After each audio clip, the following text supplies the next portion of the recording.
to a brother from Africa. He says, what's the matter with black people? You have all of this talent, all of this money, but yet and still you have no movement. You don't seem to have any type of power. He said, don't you know what you want to be? What are we going to be, black people? What are we going to do? What are we going to be? It's not like we don't have choices. Many of us get up every day and we go to work. We work on a job that we hate. We have to deal with a boss who's probably an ignoramus, and we got to make like he's an intelligent human being. Every day we go to work and we're dehumanized in so many subtle ways. At the end of every month, we try to juggle the bank account to pay all the bills, and we never have enough money.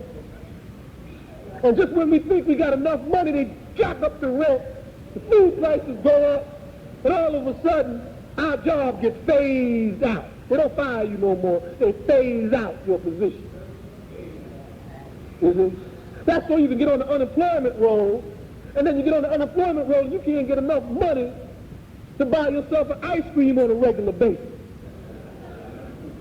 What are we going to do? It's obvious to a donut that if we go on working and slaving like this for this little bit of money and we still have no respect and no power in this society, that something's wrong. If we're working this hard to go out in the street and have a little white boy with a blue uniform on beat our brains out, something's wrong. And I tell you what's wrong. They don't fear you. And the only thing your enemy respects are people that he fears.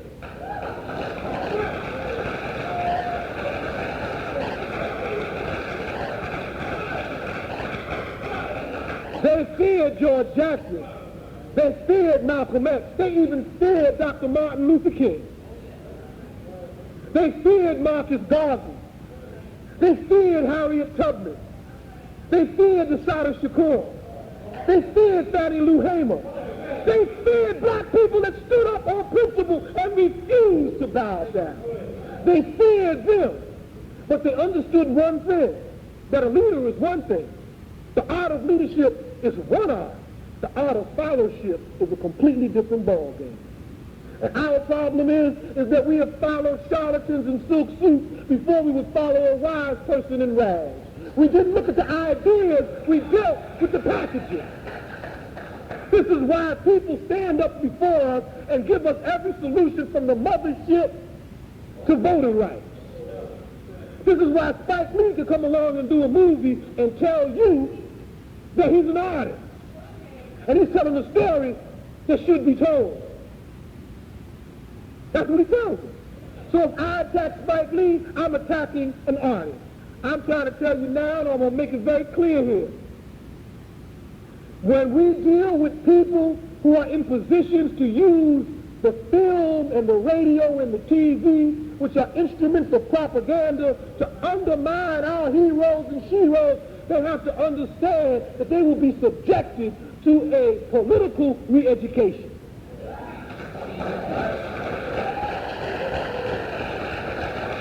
It should be made very, very clear. There's no such thing as art for art's sake when black people are dying in the streets. There's no such thing as being a successful black capitalist when black people are sleeping in the subway. I saw a black man in the subway wrapped in rags. The boy couldn't have been no more than 22 years old. We have to understand what's at stake here. Our lives, our future, our very existence is at stake. And it's so serious that we need to understand that there is not going to be any kind of common consensus in the black community around what we should do.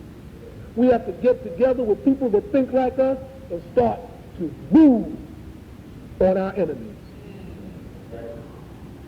Move on them. We either read about their rectification in letters to the editor where they confess, or we read about their rectification in the obituary column.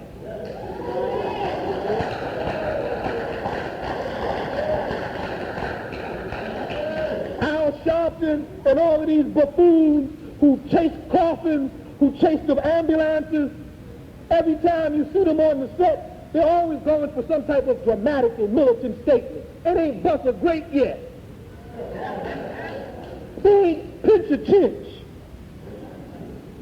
They talked about this guy that ran over Cato, the kid in Crown Heights, how they was going to arrest him. He ain't arrested yet. They didn't arrest him physically, nor did they arrest his breathing. He's still running around out there doing whatever he's doing. They're always talking that militant talk, but when it comes down to action, they're not doing it. And I'm saying to the youth out here, whenever they make a threat, carry it out and let them get indicted for it. Yeah. Let Al Sharpton go in front of the grand jury when he said somebody going to be arrested and black kids wasn't arrested him. Let him say he ain't had nothing to do with it. Let him say that. And you'll probably be telling the truth. I bet you that Negro won't say nothing like that no more. He's scared to say something because somebody out there might do it. But he know ain't nobody going to do that stuff he's talking about because there's no organizational format, no education to train people to do that. And this is what George was noted for. George Jackson was noted for training revolutionaries. He trained them. He trained them. He trained them physically to defend themselves, and he trained them ideologically to understand why they were struggling. The most important training is ideological. The most important training is the training to think. Knowing how to think, knowing what to think, and knowing when to think it. That's the most important training. So when we have a whole mishmash of organizations with different politics, from Return to Israel to the Mothership, I mean, we've got some crazy ideologies in the black community. We got people who are Marxist-Leninists. We got people who are anarchists. We got people who think that they are the vanguard and they don't have to be accountable to black people. We got people who think that they're in the leadership and they got the most advanced politics so they don't have to explain nothing to nobody. And if they do explain it, they talk down to it. We got people out here that run around in silk suits. We got people that run around out here in silk suits and bow ties talking about we're part of the chosen people and we came in on the mothership and white folks was cloned from apes and all this other crazy stuff. We got black folks out here talking about if you don't buy black, then you ain't revolutionary.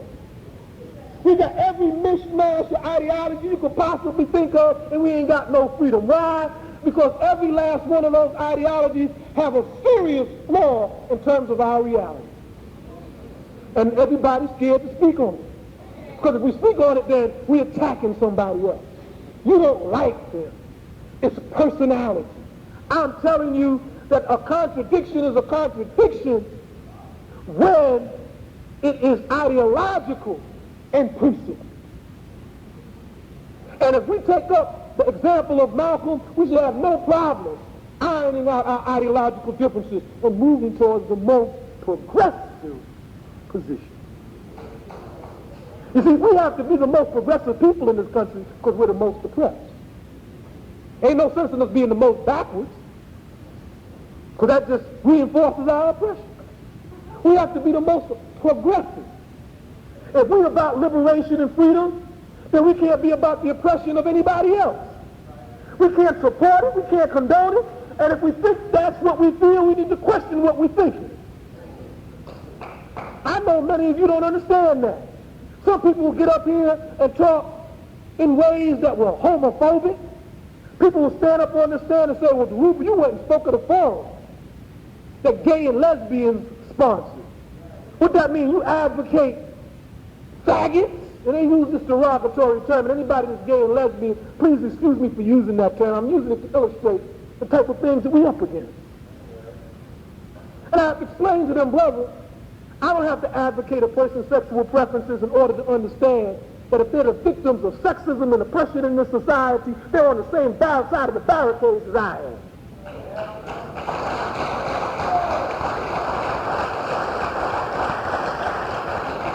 And then you have brothers that come to me and say, brother, that stuff came from Greece. It ain't got nothing to do with Africans. And they'll bring out a professor to talk about how there was no homosexuality in Africa until the colonials came. I wouldn't care what the historical basis of it was 1,000 years ago. Today, in this society, black people are oppressed, women are oppressed, people who deviate from what white folks say the norm is oppressed, and they're on my side. They're on your side. And that's what analysis is about. Analysis is knowing who's on your side and who's not. And that's the problem with us. A lot of us don't have no analysis. We don't know who's supposed to be on our side and who's supposed to be against us. So we have to be very, very clear from this point on. When the black bourgeoisie stands up in this community and they mislead black people with incorrect ideas, we have to vamp on them.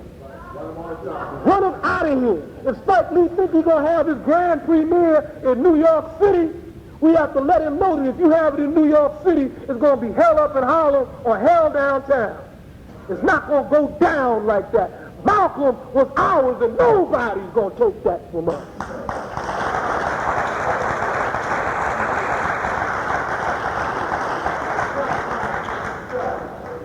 They did it to Dr. King. They did it to his dream. You know, they sold his dream. They packaged it. They made it sellable. They sold it to everybody, and they played an American anthem before they even took Alex Haley's route and said it was the story of an American family. It wasn't a story of an African family. It wasn't a story of a people struggling against racist oppression and domination and servitude. It was the story of an American family. They're going to take Malcolm and they're going to make a movie the basis of debate around who he was. A movie. And people say, well, if Malcolm couldn't, if Spike couldn't do the movie, and white folks couldn't do the movie, who could do the movie? I'll tell you who could do the movie. A person who was accountable to the black liberation struggle of their people, and a person who was susceptible to political education so that that movie would serve as an instrument of propaganda to free us, not confuse us.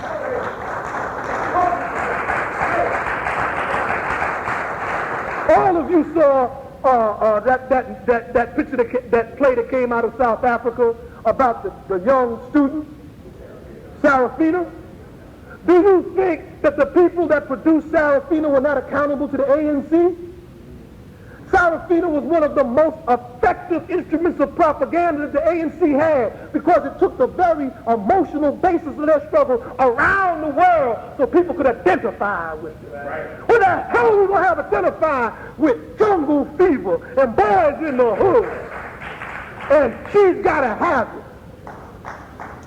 I'm trying to tell you now that what we are seeing on the screen is not unconscious. It's these Negroes living out their fantasies and their career opportunities, and we need to challenge them on that. It has nothing to do with them getting paid. It has nothing to do with them being successful. Yeah, be successful. But in 1992 and on, you can't be successful at the expense of the liberation of your people.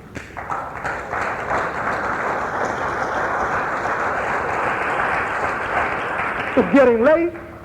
And I want to close with a few words about our political prisoners and George Jackson and what that means.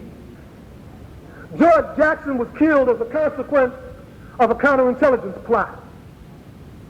When George Jackson was killed, the FBI had began to initiate a program called Prison Activist Program, or PRACT. And it was aimed at all of the black studies and black organizations inside of the prison. Eddie was one of the few brothers that had enough vision in New York to see that it was very necessary to create a space in which black people could begin to learn about themselves, which young black militants in prison could gravitate to and have some space to develop their politics and their consciousness. So along with other brothers, he started the Black Studies program. What Eddie didn't know was that once that program was started, the government targeted that program for neutralization. And the way they neutralized it was to ensure that certain people could not get in the program. And if they got in the program, then the people who started the program would be subjected to harassment, and thereby put pressure on them to keep the other people out of the program. They used us against each other. They used the best of us against each other. And this Price Act program was designed to destroy the development of revolutionary consciousness within the prisons. Because in every movement, in every society, the prisons is usually a university for revolutionaries. Every revolutionary that's come to power in the 20th century spent time in jail. From Fidel Castro to Ho Chi Minh. Every last one of them. And they understood that. So they understood that in prison, a political prisoner had the opportunity to influence and develop a whole cadre of revolutionaries and send them outside the prisons into the broader community. So they had to short-circuit that. And they developed this program called Price Act. George Jackson was targeted under a program similar to this in California. And they just waited their time, bided their time to murder him. And so he was set up. He was set up from the outside in, not from the inside out. The same way with his brother, Jonathan, who was killed in the month of August too. Jonathan Jackson, when he went inside of that courthouse, was supposed to have a whole entire support network in motion when he came out. And it was a black agent, a Negro agent, by the name of Cotton Smith, who had infiltrated himself into the security apparatus of the West Coast Black Panther Party, and who was in a key position to countermand the instructions that would have saved Jonathan's life. And as a consequence, we remember Jonathan as a courageous freedom fighter who died. Angela Davis, who worked with Jonathan Jackson and the Panther Party around the Defense Committee for the Soledad Brothers, became a fugitive as a consequence of this counterintelligence operation. She went underground and was quickly captured, and when she was captured, she was placed on trial with Rochelle McGee. And I'm going to tell it to you, the same way I tell it to her and told it to her. When the Communist Party USA said, we're going to build a national campaign to free you, Angela, but you got to cut Rochelle loose. They cut Rochelle loose. He's in prison. Angela's on the speaking circuit. And people ask me, why am I so critical of Angela Davis? Because when the tire hit the road and it came for her to stand up on her principles, she said Rochelle McGee was crazy talking that escaped slave stuff. She wasn't an escaped slave. And she left them there. The Communist Party couldn't carry Rochelle and her. They didn't want to carry Rochelle. He wasn't sellable. He was a barely literate black man who spent most of his life in prison. Angela Davis was an articulate, beautiful black woman. And they could sell her. And they sold her. They sold her as a Communist Party USA entree into the black community. I know they don't like me to talk about that. But it's true. And the same Communist Party USA that followed all of the orders of the Soviet Union are now totally irrelevant to everybody now that the Soviet Union went belly up. So, look what happened. Rochelle is still struggling in prison and the Soviet Union is no longer in existence. Check that out. One man's spirit outlasted an empire.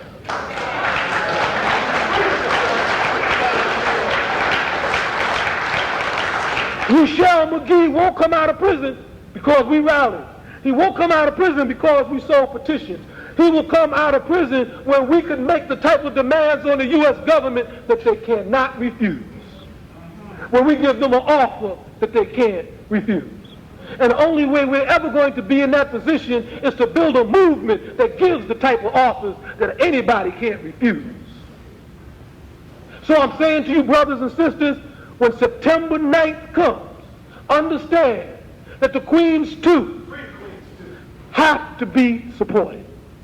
not for no other reason than the fact that from this moment on, we're going to build a strong movement, and our political prisoners and prisoners of war are an integral part of our program. And as for those brothers and sisters who will not get out by parole, who will not get out through the courts, I assure you that once the movement in this country moves to the level where we could support a massive resistance, where we could call national strikes and they're 85 and 90% effective, you can believe that those doors are going to open for our freedom fighters, because we'll make them open. Power to the people.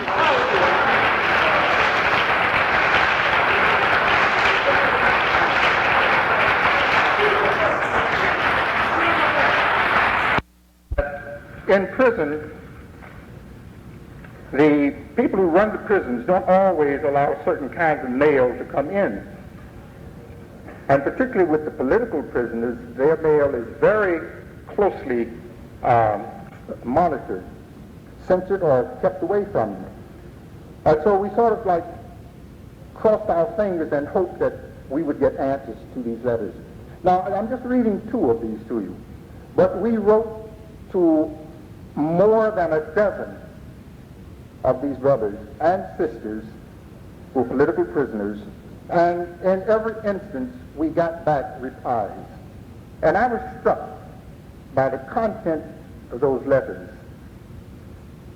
I want to read the letter that Mamiya wrote back to Jamila, the sister who wrote him, the little girl who wrote to him. Now, mind you, this is the brother who is in prison in Pennsylvania on the death row, and he was an activist and supported MOVE, the organization that was ramped on by the police in Philadelphia.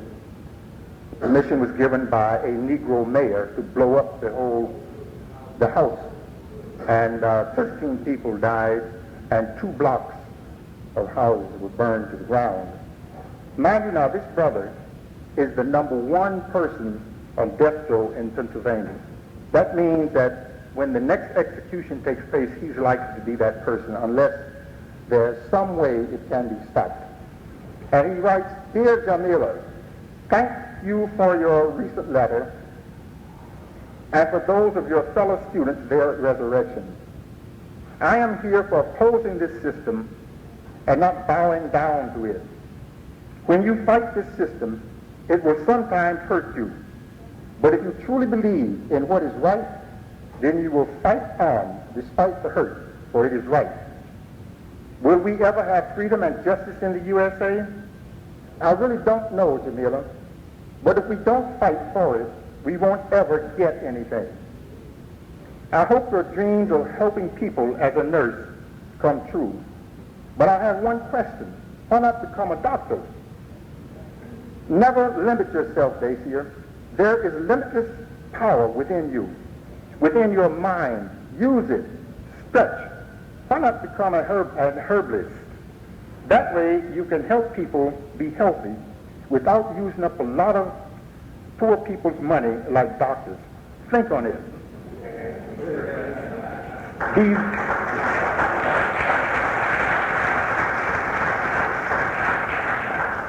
Be well, wise, and full of love and light, Mamiya."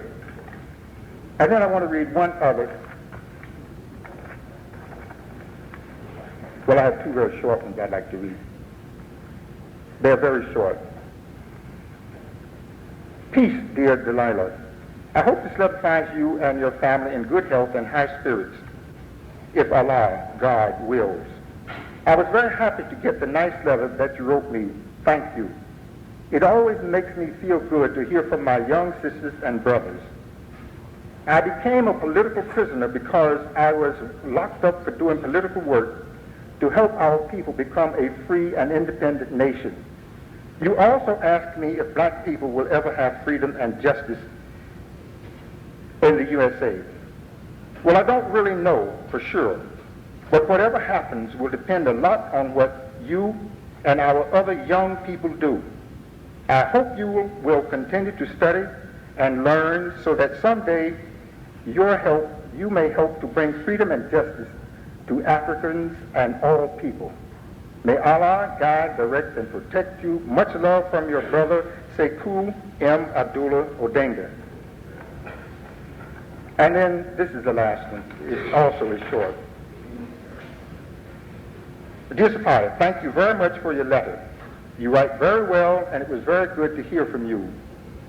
I am doing well. I became political so that I could struggle better for the freedom of black people. While struggling for the freedom of black people, I was arrested and sent to prison, and that's how I became a political prisoner. I like your name, Safiya, and its meaning very much. Yes, one day black people in the United States and all over the world will have freedom, but we will have to struggle for it. You can help make that freedom possible by helping black people struggle for it. Give Yuri Kochiyama my love for sending your letter. Give Herman Ferguson my warmest regards for teaching you all about political prisoners and struggle. Write me whenever you want and I will answer. Love in the struggle, Sunday Atta Ackley. P.S. Hi to Father Lucas. These are letters, as I said, from men who have been in prison for many, many years. For most of them, there's no hope for any early release. Unfortunately, some of these brothers may not come out of prison because of the sentences that they are serving. And most of them are in prison not so much because they were caught in the act of doing something, but basically because of informers, traitors, undercover agents. And these are the people that we tolerate. They are not afraid to take those jobs because they know even if they're uncovered, if someone points here and says, this guy here is an undercover agent, I know him, here's a picture of him, and here's his badge number, the person would not be upset. He knows nothing would happen. Somebody might say, get him out of here, and a whole lot of noise, and just put him out, and that's it, and he is free to go on somewhere else and inform on others. These are the internal enemy. It's very difficult to spot them because many of them are well trained in their work, and they give you the impression that they are 100% revolutionary, and they are prepared to do almost anything to see the struggle succeed. I could only advise you to be sure that in your dealings with people, make sure that you get to know who they are. Visit their homes, get to know their families, their friends, and if they don't have a family or don't have friends, then you better be careful. They must be sleeping somewhere and eating somewhere, and they are legit. They should be willing to take you there and let you see. I would advise that, certainly.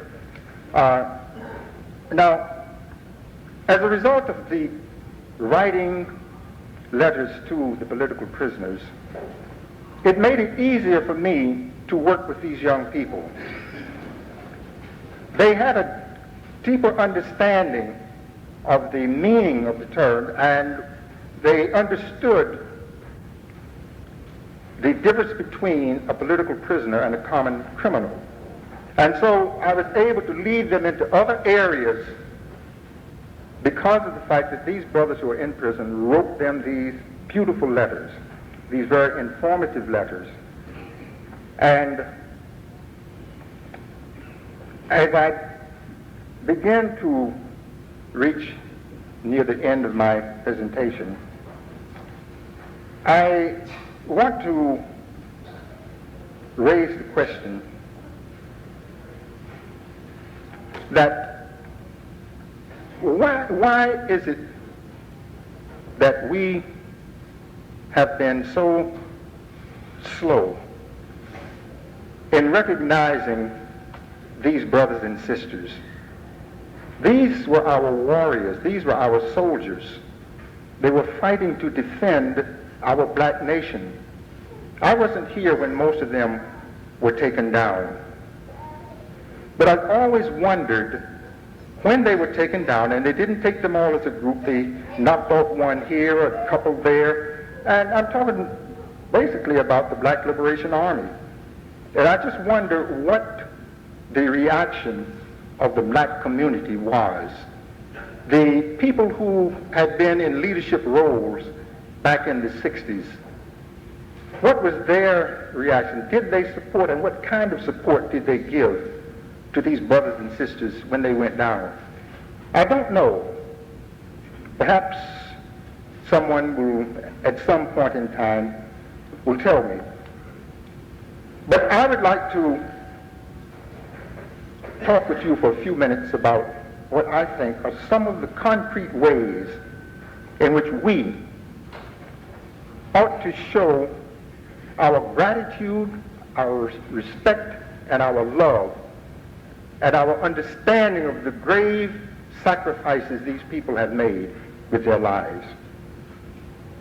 As a person who is still halfway in prison and halfway out, and has been in prison for the last 3 years, which isn't a long stretch of time when you look at how long Dhoruba was in prison, for instance. But I know that there were certain small things that I appreciated when they were done for me. For instance, we could write to them. It's not difficult to get their addresses. It's very easy. You appreciate a letter from the outside when you're in prison. It means that somebody out there has thought enough of you to sit down and write to you. It doesn't have to be a long letter. Just, how are you doing? Things out here are so. Keep up the fight, brother. We are trying to carry on in the tradition that you've helped establish, and so on. Another thing that you can do that would be very helpful and would lift the spirit of those brothers and sisters, you could send money for their commissary accounts.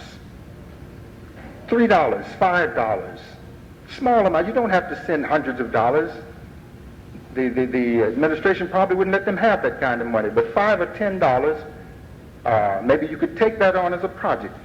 Select 2 or 3 brothers and sisters, get their addresses, and then write them and ask how you would go about sending them something on a monthly basis. $3, $5. When a brother can look ahead and expect that to come in, it's a great feeling. He can buy his cigarettes. He can buy something sweet to eat to kill the appetite when he hasn't been able to deal with that prison food any longer. So he can go into commissary and buy a bar of candy or something sweet. And so if you send a little money, that would be appreciated, I'm sure. Also, you could send reading material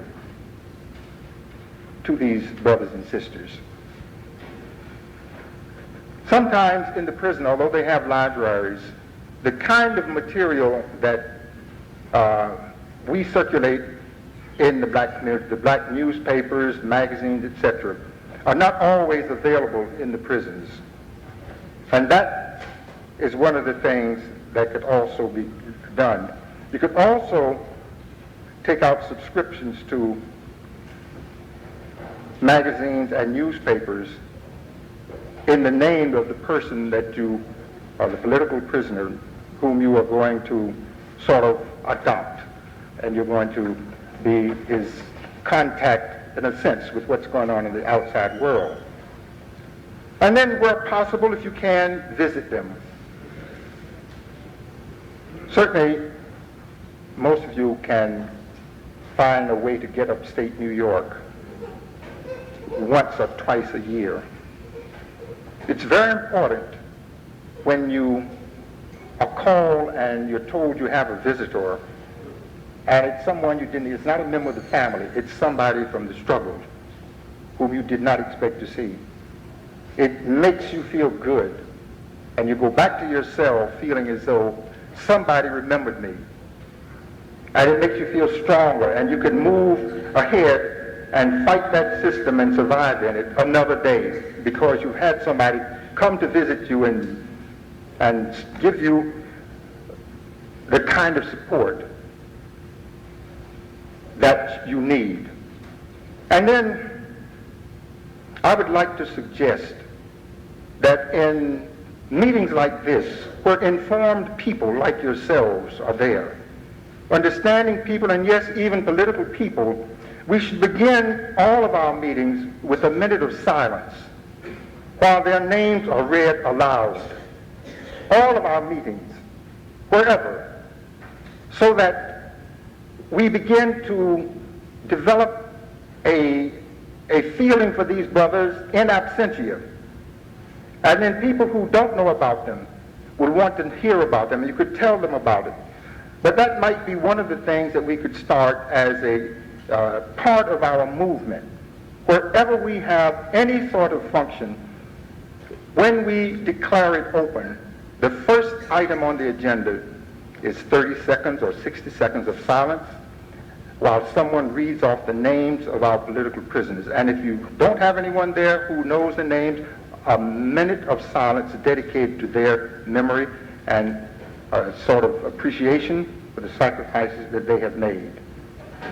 Now, I hope that the issue of political prisoners and prisoners of war will really catch on in the black community. And I say that purposely because I think for some reason we have not taken on the political prisoner issue to the extent that the white left has done. And the white left provides a lot of support to the brothers and the sisters. I think that we are derelict in that regard, and the brothers feel it. I know that there are many of us who do keep in contact with. There are groups that keep in touch with, visit, do the things that I have said, but I'm talking about sort of like a grassroots support and understanding of the contribution these brothers have made, these brothers and sisters. And so I'd like to see a forum like this, that perhaps the Black Student Union may wish to adopt this, be taken to every borough in the city of New York, where you have meetings, forums to discuss the issue of political prisoners. You identify them, and you get the feeling of the people, you inform them, and you develop all kinds of strategies and approaches to bring these brothers into the struggle. Some of our best brains are behind the walls. Some of our most dedicated fighters are behind the walls. And just because they're in the hands of the beast for the time being, it doesn't mean that they do not have a contribution to make. They do have. And there are many brothers in the prisons who are coming in contact with other political prisoners and are becoming politicized themselves. And as an instance of that, last year, November of 1991, a group of brothers in Comstock Prison took a very courageous and a very unusual step. They put together a petition and signed it. A petition in which they renounced their United States citizenship and asked that they be allowed to be deported, or whatever you call it, to an African nation. And in closing, if I may, I would like to just read this petition to you. It'll only take a couple of minutes, and then I will sit down. There are copies of it at the table outside, and I hope that you will pick up copies and read it carefully. But in the event that there are not enough copies to go around, let me read it to you. We, the undersigned, renounce the citizenship United States Congress thrust upon us without our consent. We believe the act of incorporating Africans and Indians into the United States framework serves to nullify the war crimes against our ancestors. We believe America is an illegitimate country founded on genocide, kidnapping, rape, theft, oppression, and racism. We believe America cannot change its nature. We believe America's system of economics perpetuates oppression, poverty, and crime. Eurocentric capitalism cannot exist without exploitation. We believe that this system of economics condemned Africans, Indians, Latinos, and poor whites to ghetto colonies. We believe the 13th Amendment never freed slaves. We were released into a totally impoverished condition, wherein many of our peers were forced to engage in a desperate subculture in order to survive. We believe the 13th Amendment is also unconstitutional, as it commits prisoners to the station of a slave by violating the promise of rehabilitation and by not allowing the notion of self-determination. We believe many major religious bodies should ask for the world's forgiveness for its crimes against Africans, Indians, the indigenous people, and poor whites, and should pay an indemnity for its part in the European slave holocaust and expansionism. Yes. We believe the names of the founding families and plantation owners should be revealed in our history books. We believe America should tell the descendants of the slave holocaust the nations we came from, so that we can ask for political asylum there or be repatriated back to those original nations. Signed by 64 black inmates of Comstock Correctional Facility.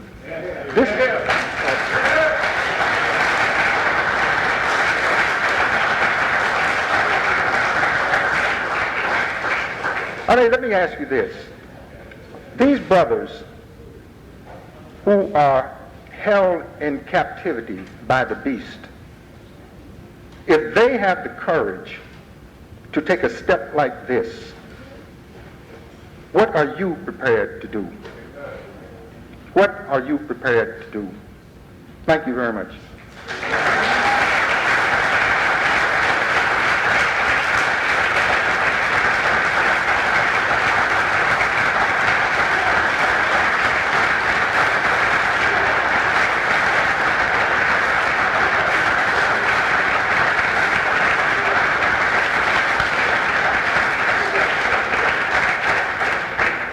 Herman Ferguson, one of the soldiers who was able to become an elder. Herman Ferguson. At this particular time, we're going to have a presentation, cultural presentation, by a brother who calls himself the African Scribe, DMB. And I think this is going to give you a different perspective, just as the other cultural piece was a very good presentation. So will you please welcome the African Scribe, DMB.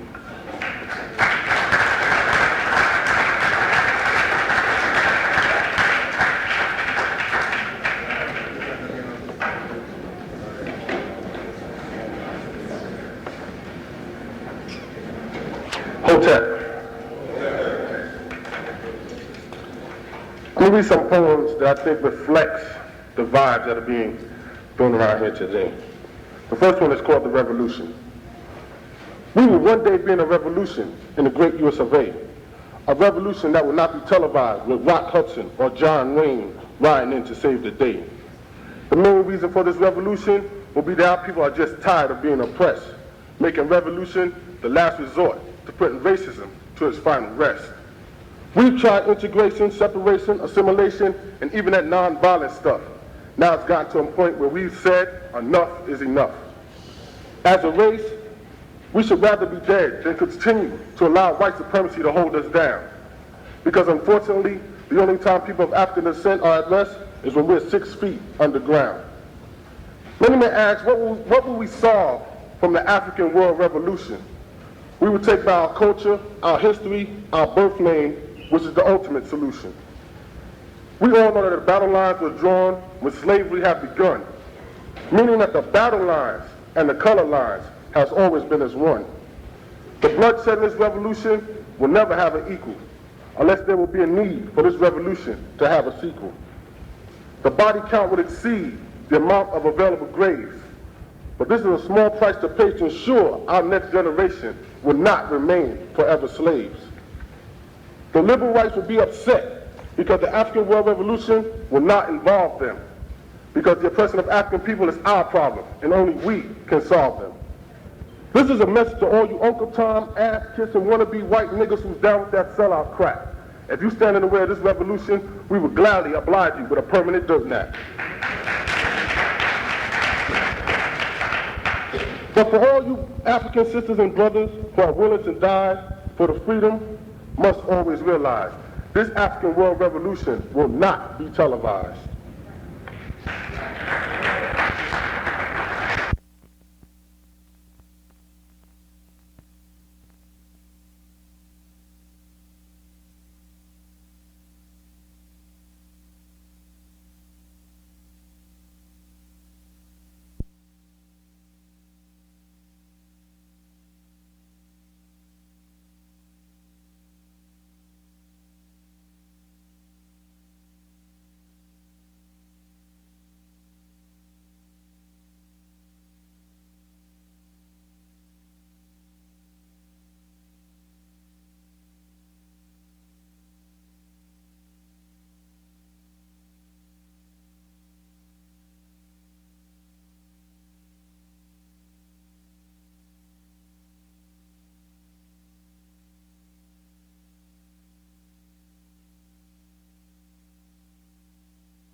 And when we judge people by a certain criteria, we need to judge them by the criteria in which they struggle. And Eddie has created so many programs in the prison through his brilliant mind, his articulation. He has been through a lot. We have been through a lot of stuff together, man. And I just want to say, man, that I think Eddie should just say a few words. And I know this is totally impromptu, but he can't refuse. And Eddie has formulated programs by which we articulated our needs as black people in prison, as a black community, as an extension of the black community. He has helped launch the Caribbean programs in the prison system. He has helped organize NAACP's prison license programs practically every program in New York State that was innovative, that was progressive, from black studies to the Caribbean resource centers in the jails. Eddie Ellis was the mind bank for a lot of these things. And I just want him to say a few words to you because he really needs to finally say something in freedom. Eddie Ellis.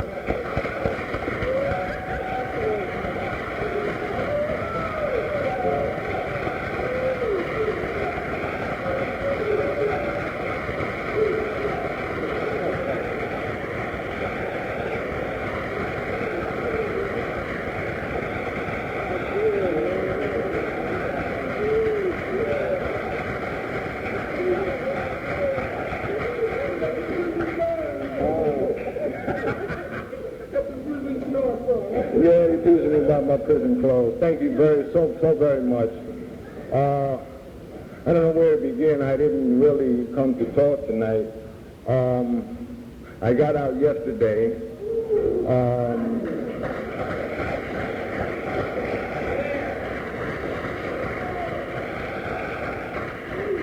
And I wanted to come here tonight to pay my respects to all of you, because without you I wouldn't be here tonight. In particular, I wanted to say thank you to people like Herman Ferguson and Preston Wilcox, and of course Dhoruba, who we did too much time to even talk about, 20 years together in numerous prisons in New York State, and Alumbe, and all of the people who, through their perseverance and their belief in me, prevailed upon the system to release me, or at least halfway release me, because I'm still under what they call a work release type program. But I wanted to be here tonight to share that with you because it's very important that we understand some of the things that are taking place in the system, and the fact that there are many, many good brothers in the mountains of New York behind cold steel cages who we need to be active about, who we need to make noise about, who we need to support, and we need to defend. And if I can lend some small measure to that effort, then I think that all that I've done will certainly have more positive fruit. It's really, I'll tell you the truth, it's very overwhelming just to be here, just to be among comrades who have been in this struggle for years and years and years, and people I've known for 20 and 30 years who have stuck by me during the 23 years that I was in prison, who have helped me develop all of the programs that Dhoruba speaks so eloquently about.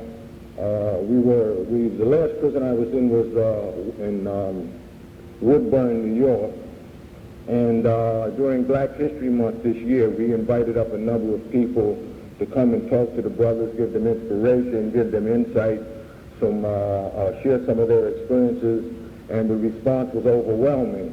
The first person that I called to come up there was Father Lucas, and he was the first person who came up, and he spoke to our people, our Black History class, and when he left such a profound influence on these men that they said, well, invite him back. And I said I will as soon as I can get in touch with him. And I just wanted to bring their greetings and their love to you, Father Lucas, and to let you know how pleased they were at the things that you said and how much you stirred their imaginations and inspired their souls. It's not often that we get people in the prison system, get people from the outside community who come into the prisons to talk with the men, to share their experiences with us, to give us hope and give us that extra measure of courage that we need to face the oppressor daily. And believe me when I tell you that it's a never-ending struggle. It's a life and death situation. Many, many good brothers have died over the last 10, 15, 20 years in prison that we never hear about. Their deaths are covered up. In many cases, they're murdered, brutalized. It's an incredible system that's incredibly destructive. It's not a healthy system. It's not a system that encourages or fosters any slight semblance of what we would call rehabilitation. And those men who survived that system and those men who emerged in some sense of sanity and wholeness do so in spite of the system as opposed to because of the system. And we need to, and there are a lot of men in the prison system who are like that, that we need to encourage them and we need to support them. For a long time I, perhaps erroneously, not perhaps, but definitely erroneously, used to make a false separation between what we call classic political prisoners and men who are in prison for what we would not consider to be classical political so-called crimes. And not too long ago I had a very long talk with Brother Herman, Ferguson, and he expressed some ideas to me that I thought were incredible in terms of the impact that they had on my own life and my own outlook on the prison system. And what he said essentially boiled down to a nut was that at the time that the Europeans invaded Africa, they declared war on all black people. And we've been waging that war ever since. And he said that all the men who are in those prisons may not be classical political prisoners, but they are certainly prisoners of war. And we need to understand that, and we need to treat them like that. And we know that there has been some horrendous things done to the black community by those same men. And in many cases it was because they were misguided and they were suffering under the weight of an oppression that is so unbelievable, that has an effect on our psyche as people, that we have been misshaped psychologically and emotionally in all the kinds of ways to do the kinds of things that a lot of these brothers have done.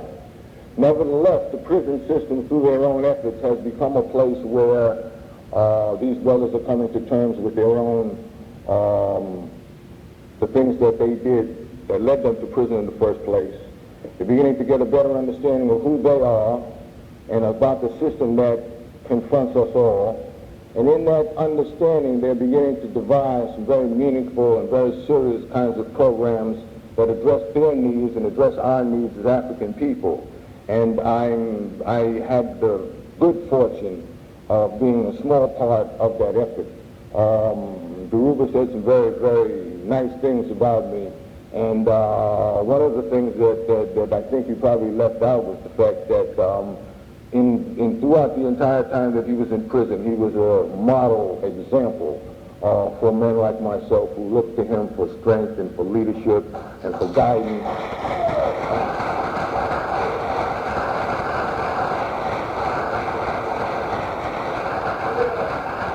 And quite frankly, he's perhaps the best that the prison system has produced to date.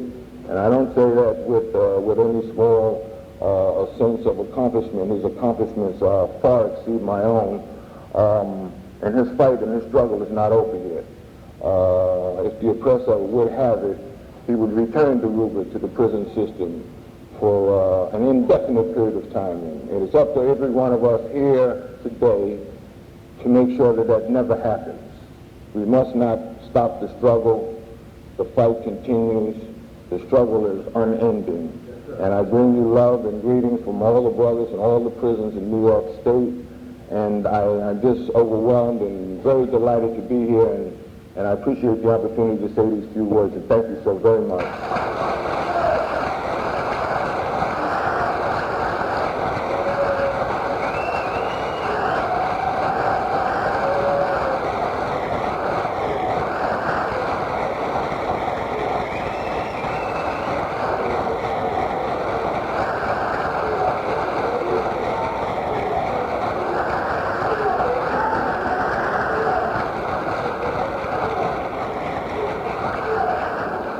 23 years. I also want to acknowledge the person who probably worked the hardest on getting Eddie home, who's been with us many times, just laying in the cut in the audience, not saying much, just coming to give us a progress report. He told me that Eddie would be home soon, and that, but I didn't know we were going to get this kind of shock until somebody pointed out, said, look over there. I would like you to meet a real good brother, Eddie's brother, Bruce Ellis.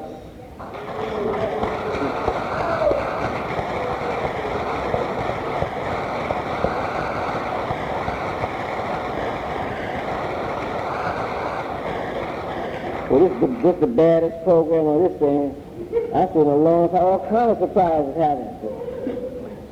The Allen coming here, you know, got Eddie back, one day, you know, and we got two smoking speakers still yet to come on this subject.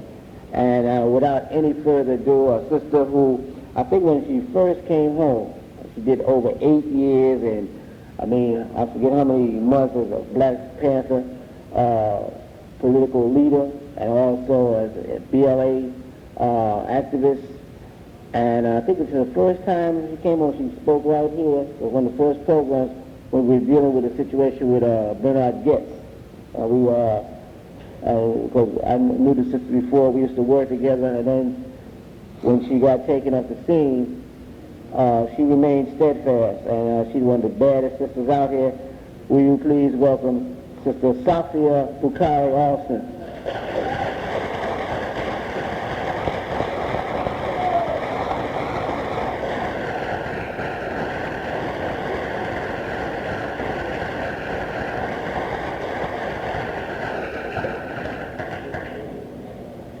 I've been given the task to talk about the political prisoners themselves, the cases, the local cases. And before I get to the cases, the various ones in this area, those particular political prisoners in this area, I want to talk a little bit about saving the life of Mumia Abu Jamal.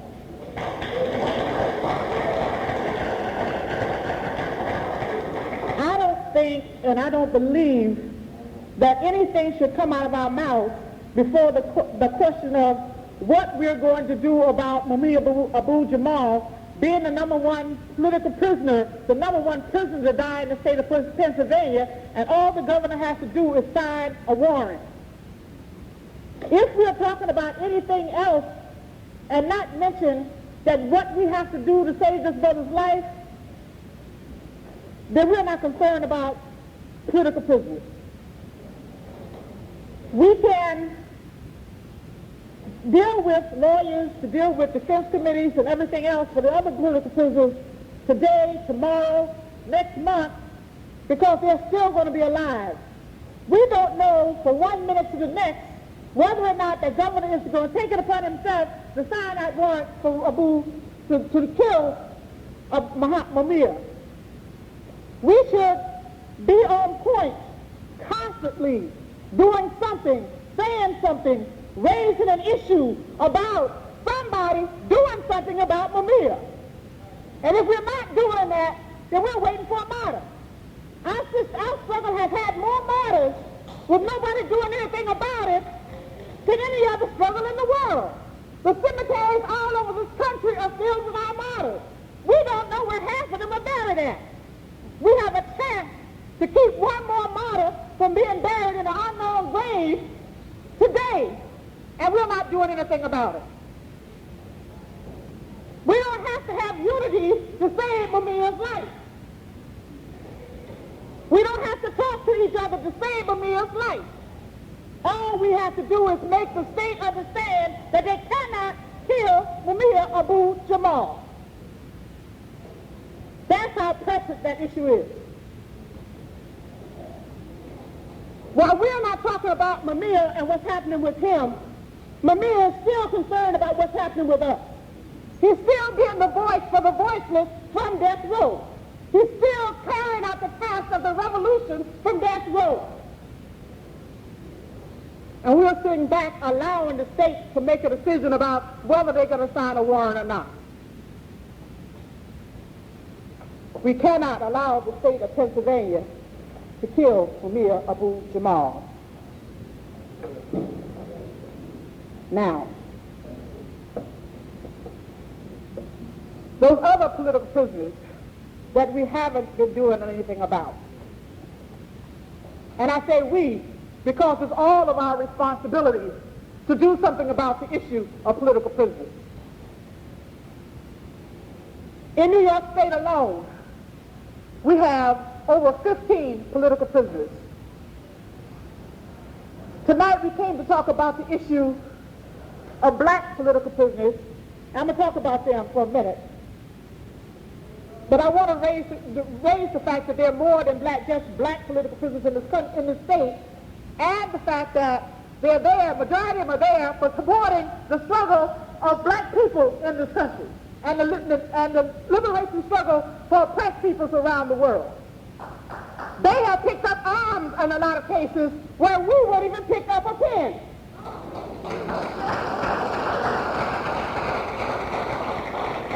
And I'm talking about those North American anti-imperialist political prisoners who have picked up arms, thrown bombs, and killed for our freedom. And we won't even pick up a pen.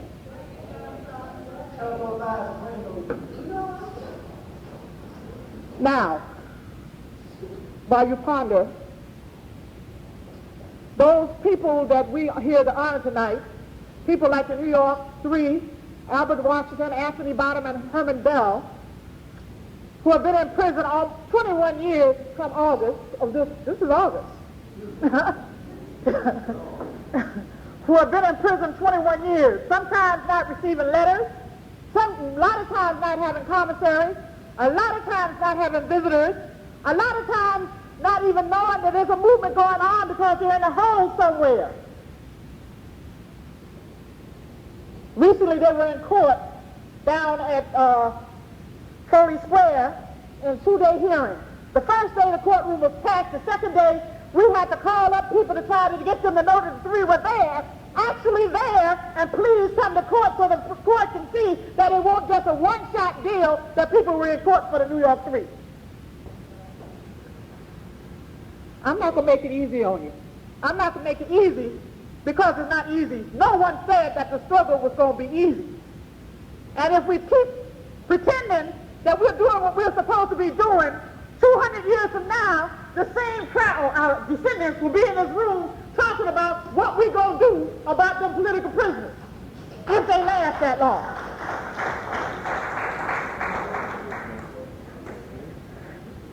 Robert Seth Hayes, 1973, BLA member. Excuse me. Has been in prison all these years, most of the time without even a lawyer to represent him, to go on file, not having commissary, not having visitors. And a lot of times the same visitors, the people who visit one of them have to make the round of the circuit to make sure the others get visit.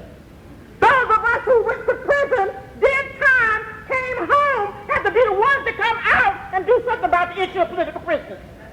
Why we do it? Because we know nobody else is going to pick up the reins and go out and do something about it, other than talk about, isn't it bad that those people are still in prison? In this room tonight, there's a brother, James Gunny Haskins, or Tariq, who did from 1973 to 2 years ago. Was it 1973 that you went to prison, Gunny? 1973, went to prison trying to liberate political prisoners.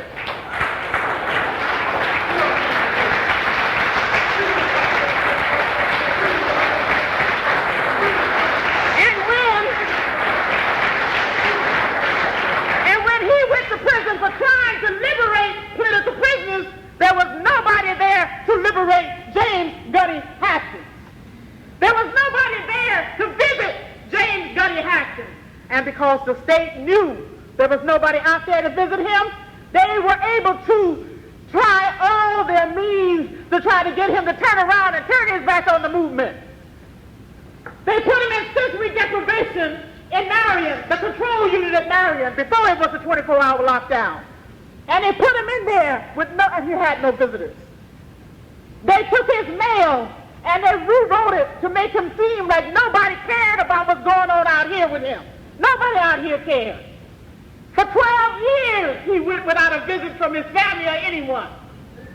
12 years. When he came out, he had nowhere to go. He lived in the streets, in shelters, until we found out. Other people who had did time found out that he was in a shelter and went and got him. And where was the movement? We are more concerned about political prisoners in South Africa than we are concerned about political prisoners in the prisons of America.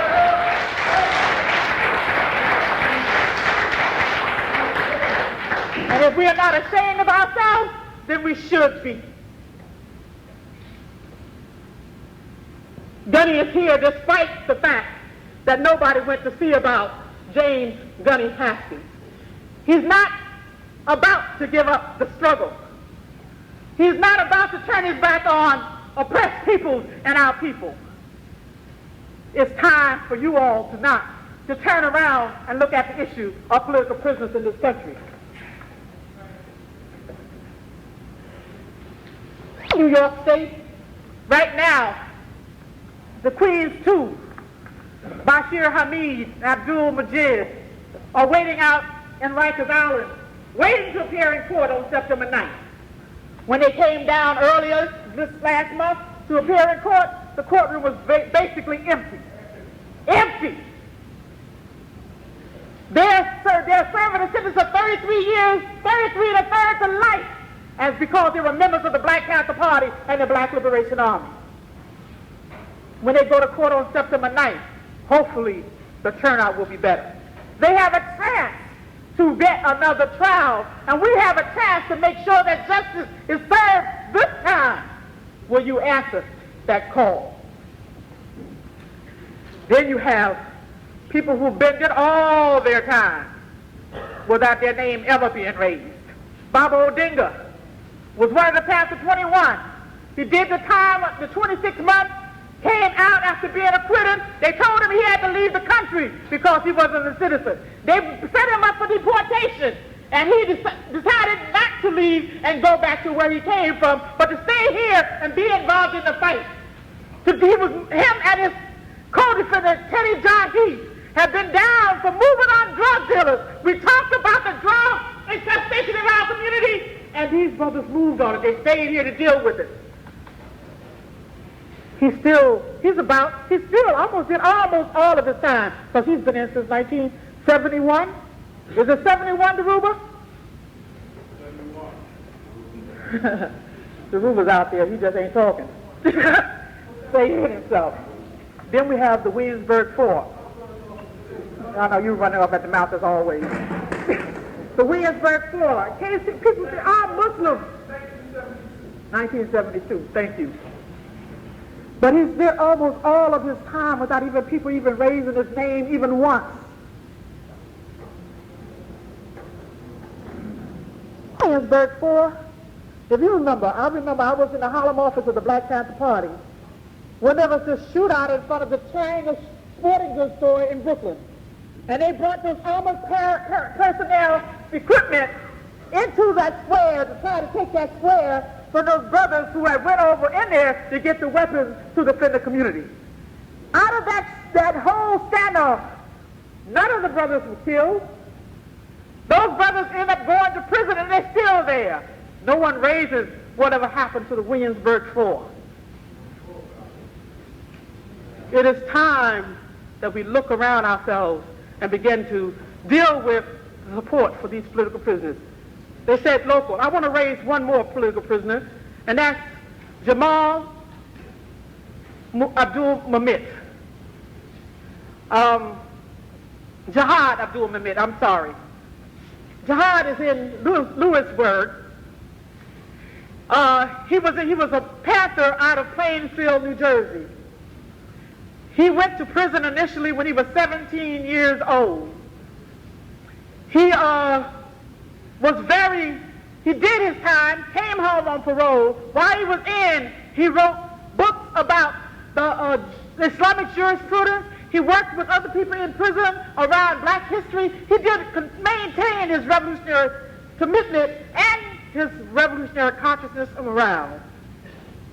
He came home from Leavenworth. And when he came home, he was in prison with some of the FLAN brothers in Leavenworth. And when he came home, they had set it up to try to bust those people who were supposedly involved in what prisoners of war are supposed to be involved in is liberating or escaping from prison. He came to a worker's house. They kept a bug on the phone, and they had an informer call from prison to try to set up jihad, and they in fact ended up setting him up and sending him back to prison for 14 years or the rest of his duration of his sentence because they said that he conspired to break people out of prison. Jihad is back in prison, and no one raises the issue of Jihad Abdul Mumit. We have to develop.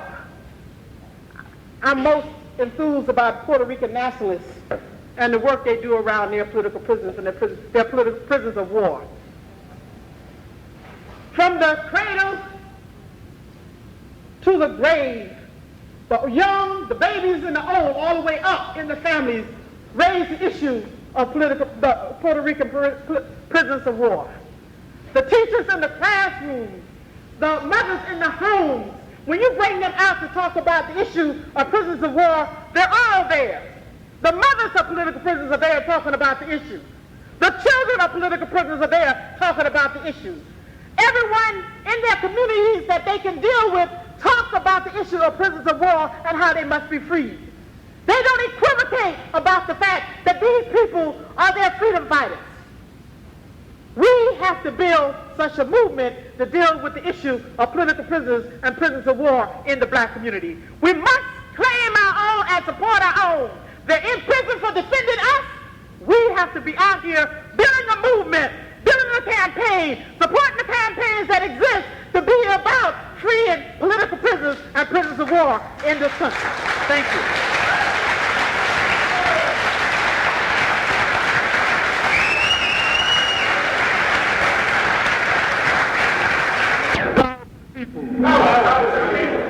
First of all, my whole night has been changed, obviously, seeing Eddie. I mean, we used to pound the yard together and argue about issues. And did you see that in the newspaper? Did you see this in the newspaper? What do you think about this? What do you think about that? You know, it was really emotional for me to see him. For me to see him in this context. And I know it's just total overload for him to see black folks together like this and progressive people talking about issues that many times we thought no one cared about but us. And so I know that Eddie, I don't know what to say, man, but it's just welcome home, man. I was going to give this speech. I was going to give this speech about political prisoners and what we got to do, and I was going to really struggle with all the charlatans and false leaders we got in New York and tie it all in. You know the script, right?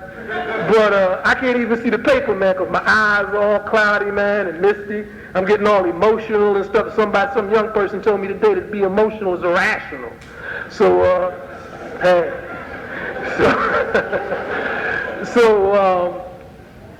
I just can't. It's really unbelievable, man, because I never expected to see Eddie tonight, and to see him tonight really really helped me a lot.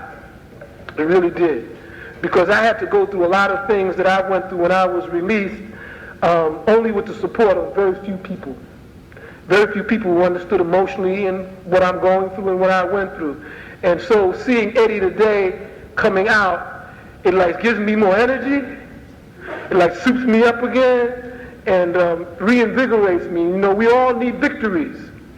We need victories sometimes just to keep going. Our ancestors, you know, they struggled and they fought and they died, and some of them didn't say much. And in their way, they fought and they died. But we all passed on a legacy of struggle, a legacy of bearing witness. And just to have bore witness to the fact that we have Herman Ferguson here, who came back from exile, who endured prison, and he's here with Ialua. We have Eddie. We have another comrade here that nobody even mentioned, a young brother that we groomed in prison, Wasan. His brother was a young soldier in prison who got up under Noah and a couple of brothers in the New York 3, and he's out, he's here, he's working.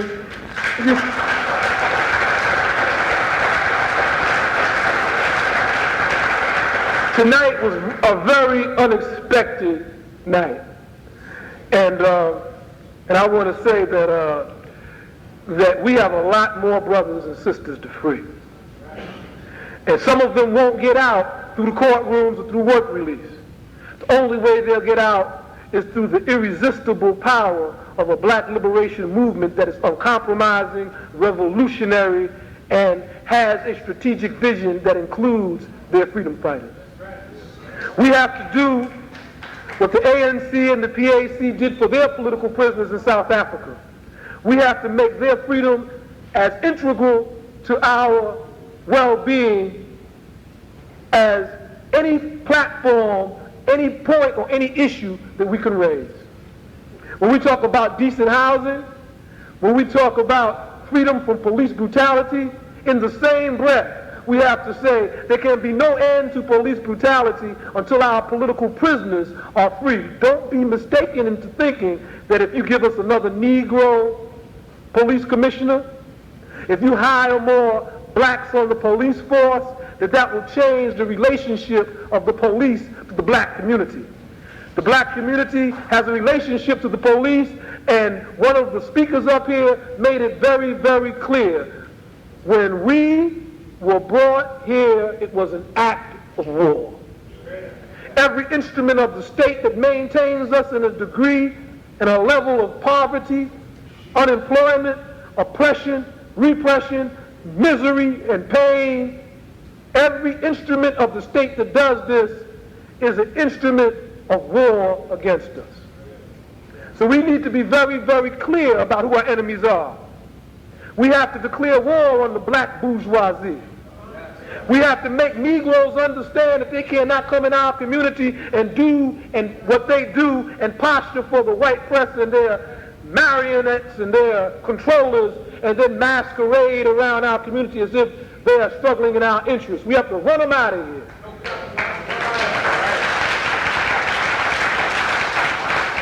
When these Negroes come in, and I want people to understand and be very clear about this, those of you on the streets who are organizing on the streets among black youth, you need to organize our black youth. You need to accept guidance, but you need to understand one thing, that you're the leadership of the future, and it's not about controlling you, it's about informing you. It's not about directing you, it's about giving you the experiences of one generation so that you won't make our mistakes. If you can disarm yourself, black youth, of our mistakes, then you can go on and make your own mistakes and disarm the next generation of your mistakes. But understand one thing, we have to fight for liberation from one generation to the next until we're finally free. And the only way that this can come about is that we have to build a movement in this country that has a strategic vision, that has a tactical game plan, and every element of our community that can fit into that strategic vision in a revolutionary way should be included in that movement. And every element in the black community that is in opposition to that strategic vision has to be destroyed root and branch. We not only have to destroy the individuals who exploit the black community, who dominate the black community, who mislead the black community, we have to annihilate the very idea and notion that you can do that.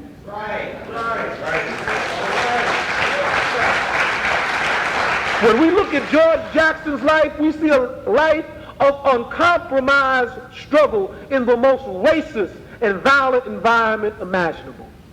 George Jackson was a man who was developed physically in terms of his physical abilities. He was a martial artist. He self-taught himself beating up crackers. That's how he learned the martial arts. Beating up the prison guards, defending himself. And he organized other brothers in the penitentiary to struggle and resist. George Jackson is dead. George Jackson is dead in part because George Jackson was a brilliant man, but he also had a serious flaw. And George's flaw, if it could be said to be a flaw, was that he believed in himself so much But he began to believe the publicity that the enemy put out on him. He started to believe that he was invincible. He started to believe that no matter what they did to him, they could not destroy him. He thought that the enemy could not defeat him. And I'm not just talking about this in a spiritual or political sense. I'm saying that we have to understand one thing, that if we don't give up the knowledge that we have in this movement, in building a movement, it will die with us. If we don't pass on the torch, the pen, the gun, or whatever to the next generation, it will die with us. And the enemy knew this so well that they fashioned every counterintelligence program that they had in a way to destroy our capacity to pass on the legacy of struggle. Every generation of black men and women in this society had to grow up by themselves. They tore our families apart when we were slaves. When we were on the plantation, they tore children from their mother's breast and raised the child in the plantation environment to breed and work. The child never had the benefit, or seldom had the benefit, of the wisdom of their mother or their father if they knew it. But what they were trying to do was to ensure that each generation of black people have to reinvent the wheel. Each generation of black people would have to learn all over again the mistakes of the past. We have amongst us today the writings of George Jackson. Young brothers and sisters read George Jackson and they become inspired, and then they turn around and look for the movement that George prophesied, and it's not there. It's not a question of not having organizations that struggle. If we could be liberated by the mere numbers of organizations, we would be free already. We have an organization, as one speaker pointed out, for every issue. I think Asha pointed that out. What prevents us from developing a movement that can close down cities, that can destroy economies? What prevents us from doing this? And I'll tell you what prevents us. We do not have a sense of self. We do not have a strategic vision. We have not developed an analysis and taken that analysis to every segment in the black community and say, hey, you agree with this? Where do you disagree? And when they say we disagree with this, wage struggle around the issue in public. Let the masses of black people say, this is correct or that is wrong. Inform black people. But information is what? Intelligence. And the enemy knows that. So what do? They confuse the information that's beamed at black people and thereby confound our intelligence. We have to understand clearly, to build a movement, first of all, is to build a cogent notion of struggle around particular ideas. And any of these Negroes out here that tell you that we cannot stand to have a revolutionary transition of power in this country needs to be run out of the black community. Jesse Jackson is coming to New York to register voters. A massive registration drive, they said. Jesse Jackson is yet to become accountable to the black community for his actions, for his failure to gain respect in the arena of struggle that he chose. He chose the Democratic Party. He led black people into the Democratic Party. He had people believing in the American dream. He's responsible for every act of powerlessness that he exercised. If he comes to this city to register voters, we need to register our complaint with JJ.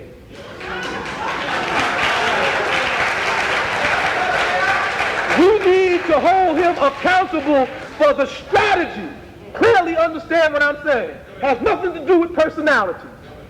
We have to hold him accountable for the strategy that he chose that failed. And we have to say to him, if that strategy failed, Jesse, now are you prepared for a more radical and revolutionary strategy when your people are demanding it? And if he says, no, I can't go with that, then it's clear that Jesse Jackson is no longer a positive force in the black community. He is a negative force in the black community, and he should be ostracized.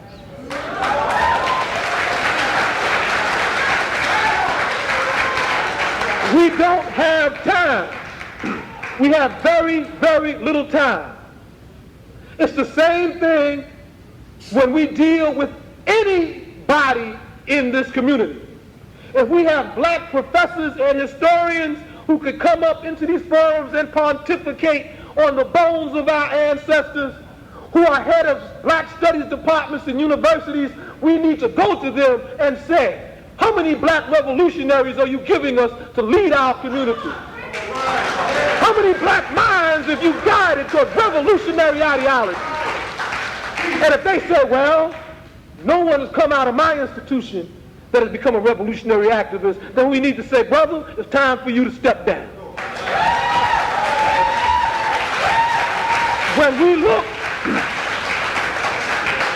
When we talk about black people inside of institutions, believe me, black folks in this city are in key positions throughout the bureaucracy of the city government.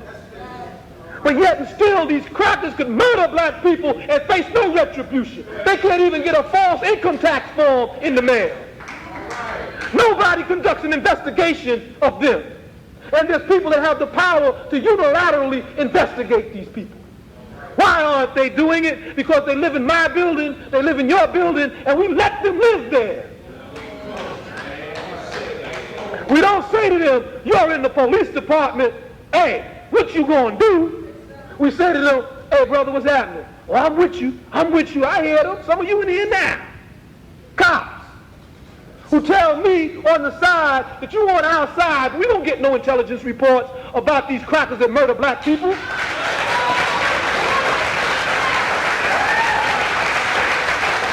We get no information about the corruption that's going on inside the police department, inside the district attorney's office, and the people that do get it, the Al Sharptons and those folks, they use it for their own agenda. I know y'all don't want to clap when I talk about Al.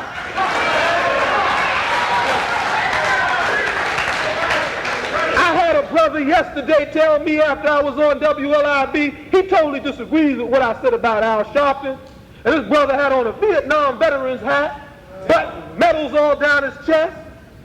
And I wanted to ask the brother, why are you so proud of being in Vietnam? You should be ashamed of that episode in your life. But I know why you're proud of it, brother. Because you went somewhere where your life hung in the balance and you survived. And you fought hard to survive. And you came back here relatively whole. But your mind is gone because you're telling me that Al Sharpton's all right. And the brother asked him, said, well, look, brother, did you know that Al Sharpton tried to set up Assata Shakur? He said, no, I didn't know nothing about that. He said, no, I didn't know nothing about that. And you know what the brother did? He hung his head. You see, he hung his head because he knows what Assata Shakur stands for. Uncompromising struggle.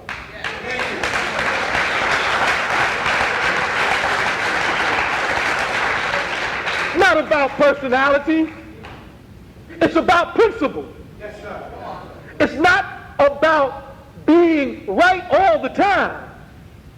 It's about all the time moving towards being right. When we look at Malcolm's life, that's what it was about.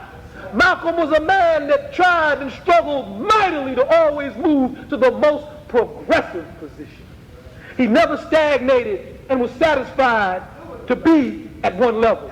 He was an evolutionary revolution. So what I'm saying is, if Malcolm could move towards the truth, so can Jesse Jackson. He should be given the opportunity.